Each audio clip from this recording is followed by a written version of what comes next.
रुंबां हायना गोनां नोंजों समायथाव गैया बे मुलुगाव फै नों आंनि खाथियाव था नों आंजों लोगोआव बेसे मोजां बिखा फांगां नोंजों रुजुथाव गैया बे मुलुगाव फै नों आंनि खाथियाव था नों आंजों लोगोआव खानाय रुंबां हायना गोनां नोंजों समायथाव गैया बे मुलुगाव फै नों आंनि खाथियाव था नों आंजों लोगोआव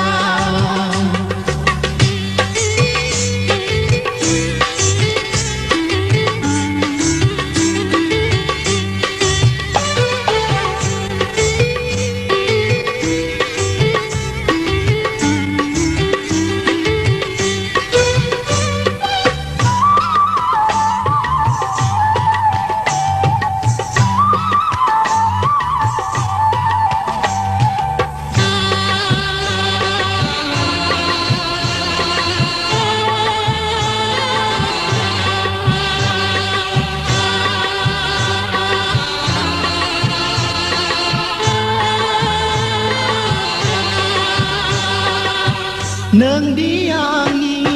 गोरबोनि दाउ मैना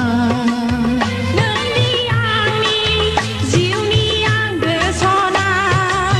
जारौ गुस्थिया नोंनि बेसे समायना नोंनि देंखोआ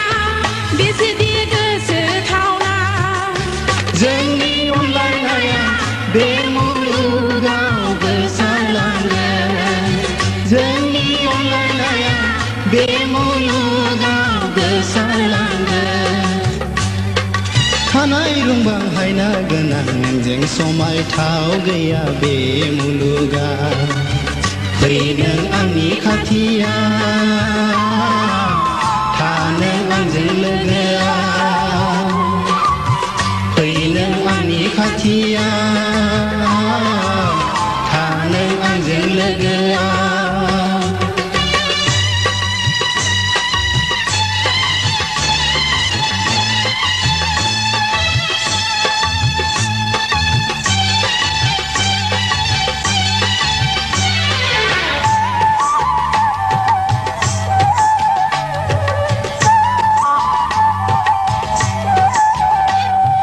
बारदै सिखोला जानानै आं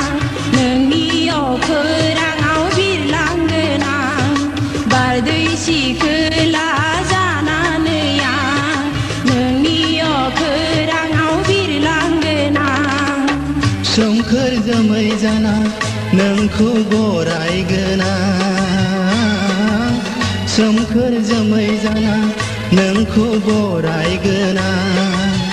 फैलाव बुहुमाव जों सानैजों दावगालांगोन फैलाव बुहुमाव जों सानैजों दावगालांगोन खानाय रुंबां हायना गोनां नोंजों समायथाव गैया बे मुलुगाव फै नों आंनि खाथियाव था नों आंजों लोगो